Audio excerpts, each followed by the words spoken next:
ఎప్పుడైనా ఎక్కడైనా మీ చేతిలోనే వార్తా ప్రపంచం. మీ మొబైల్లో, మీ కంప్యూటర్లో, మీ టీవీలో.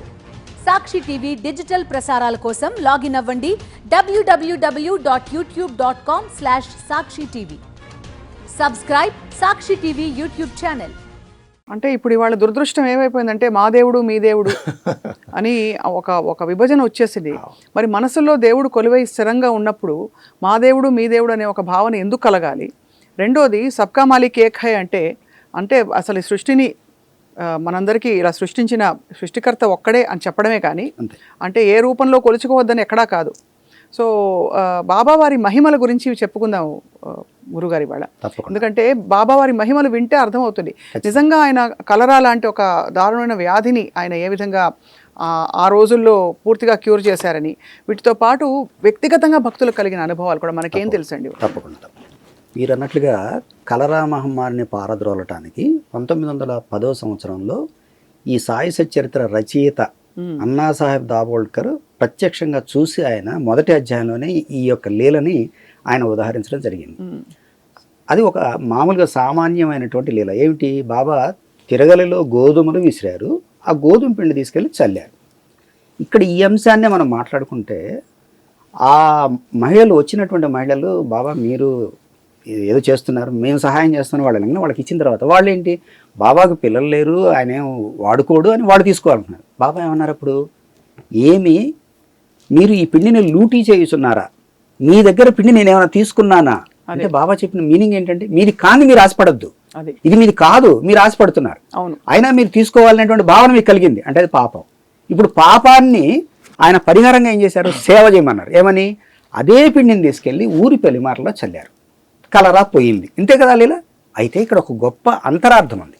మనం వాస్తవానికి ఏంటంటే ఎక్కడికి వెళ్ళినా పదార్థాన్ని చూస్తాం, యథార్థాన్ని చూడం. ఇక్కడ బాబా వారు ఒక సంకల్పం చేశారు.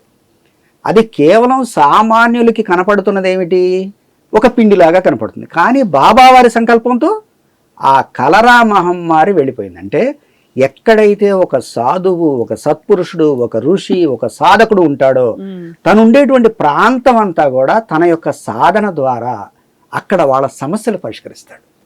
తాను ఉన్నాడు ఆ గ్రామంలో, వీళ్ళందరూ వచ్చారు, వీళ్ళకి ఏమీ కాకూడదు, ఆయన మనసులో ఉంది ఈ గ్రామంలో కలరా ఇబ్బంది పెట్టబోతోంది అనుకున్నారు. ఆయన దాన్ని పరిగ్రహింప చేయడానికి ఏం చేశారు, ఆయన కలరా ఆ గోధుమ పిండిని ఆయన మందులాగా వాడాడు.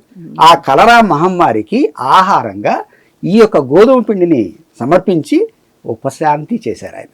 చూసారు ఎంత గొప్ప లీల చూడండి. అది చూసి ఏమైంది, ఈ అన్నాసాహెబ్ దాబోల్కర్కి బాబా లీలలు ఇలా ఉన్నాయి కాబట్టి నేను బాబా సామాన్యుడు అనుకుంటున్నారు వీళ్ళు, బాబా గురించి ప్రచారం చేయాలి అని పుస్తకం రాయాలి అనేటువంటి ఆలోచన కల్పించింది. ఎంత గొప్ప లీల అంటే ఒక గురువు సంకల్పిస్తే. అందుకనే ప్రతి ఇంటికి ప్రతి మనిషికి డాక్టర్ ఎంత అవసరం, గురువు అంత అవసరం. ఈ గురువు అనేటువంటి వాడు ఒక గైడ్గా ఉపయోగపడతాడు. అందుకనే మనం గురువు దగ్గరికి వెళ్ళినప్పుడు ఏదైనా కావాలనుకో గురువుని అడుగుతాం. బాబా దగ్గరికి వెళ్ళి ఏదైనా సలహా అడిగితే ఆయన వెళ్ళటం వరకే మనకు ఉండేది, షిరిడి వెళ్ళటం వరకే మన ఆలోచన. వెళ్ళమంటే వెళ్ళాలి, లేదంటే వద్దంటే ఉండిపోవాలి అక్కడ. అంతే. బాబా దగ్గరికి వెళ్ళిన తర్వాత ఉండమంటే ఉండిపోవాలి. అండ్ వారు సంకల్పించుకుంటేనే భక్తులు వెళ్తారు. అప్పుడు ఆ రోజులు అడిగేవారు, వెళ్ళిన తర్వాత షిరిడిలో బాబా వెళ్ళమంటావా అంటే లేదు, ఉండు, నువ్వు 2 రోజులు ఆగిన తర్వాత వెళ్ళు. కానీ దుమాల్ అనేటువంటి ఒక భక్తుడు, మీరు లీల అన్నారు కాబట్టి, దుమాల్ అనేటువంటి భక్తుడు కోర్టు కేసు ఉంటుంది, బాబాకి నమస్కారం చేసుకుని బాబా ఆశీర్వాదం తీసుకుని వెళ్దామని వస్తాడు. వస్తే వెళ్ళొద్దు అంటాడు. ఆ కోర్టు ఆ కేసు వాయిదా పడుతుంది, ఆ రోజు జడ్జి గారు రారు, తర్వాత ఆ కేసులో దుమాలే గెలుస్తాడు. అంటే ఇలా మనం చెప్పుకుంటే లీలలు చెప్పుకుంటే మన మైనంపాటి ప్రసాద్ గారు చెప్పినట్టు ఆ రోజున వచ్చినటువంటి వాళ్ళు జడ్జెస్ కానివ్వండి, మీరు ఉదాహరణ తీసుకుంటే బాబా మొదట్లో షిరిడిలో 3 వాడాలు ఉండేవి, దీక్షిత్ వాడ, సాటేవాడ, బూటివాడ. ఇవాళ మనం చూస్తున్నటువంటి బూటివాడ అనేది కట్టించినప్పుడు బాబా గారు ఒక మురళీధరుని మందిరం కట్టించడానికి మనం అందరం కూడా ఉండి అక్కడ ఆడుకుందాం అని చెప్పారు బాబా. అలా మురళీధరుని మందిరం కట్టించమని బూటికి చెప్పాడు. ఎందుకంటే బూటి సద్బ్రాహ్మణుడు. మీరు అక్కడ ముగ్గురిని తీసుకుంటే సాటేని తీసుకోండి, లేకపోతే దీక్షిత్ని తీసుకోండి, బూటిని తీసుకోండి, ఆ రోజుల్లో చాలా సనాతనమైనటువంటి ఆచారాలు పాటించేటువంటి బ్రాహ్మణోత్తములు, ఋగ్వేదం చదివినటువంటి పండితులు.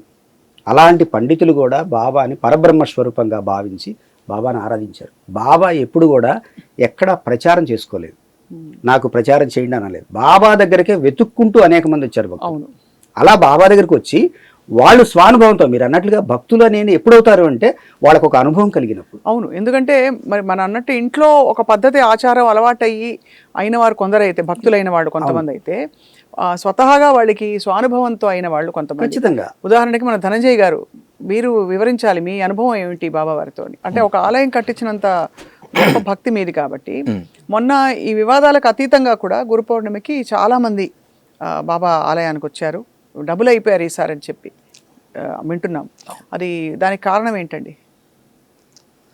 సాయిరామ్, గురు పౌర్ణమి నిజంగా కూడా మొన్నటి గురు పౌర్ణమి రోజు గురువారం వచ్చింది కాబట్టి బాబా అందరికీ ఎలా ఉంటాడంటే చిన్నపిల్లలకు ఒక ఫ్రెండ్ లాగా, గురువుగా, భగవంతుడిగా ఎవరికి ఎలా అవసరమైతే అలా కనిపిస్తూ ఆశీర్వదిస్తూ ముందుకెళ్తున్నాడు.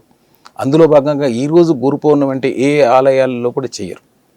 గురు పౌర్ణమి అంటే బాబా ఆలయం, బాబా ఆలయం అంటే గురువు అనే భావనతో ప్రతి భక్తుడు కూడా ఈ సంవత్సరం లక్షలాది భక్తులు వచ్చి ఆయనకు నమస్కరించుకొని అక్కడ బాబా ప్రసాదం తీసుకొని వెళ్ళారు.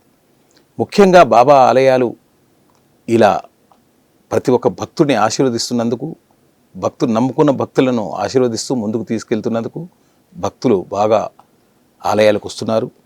ముఖ్యంగా ఏ ఆలయంలో జరగని అన్నదానాలు, హెల్త్ క్యాంపులు, సమాజ సేవలు బాబా ఆలయాల్లో జరుగుతున్నాయి.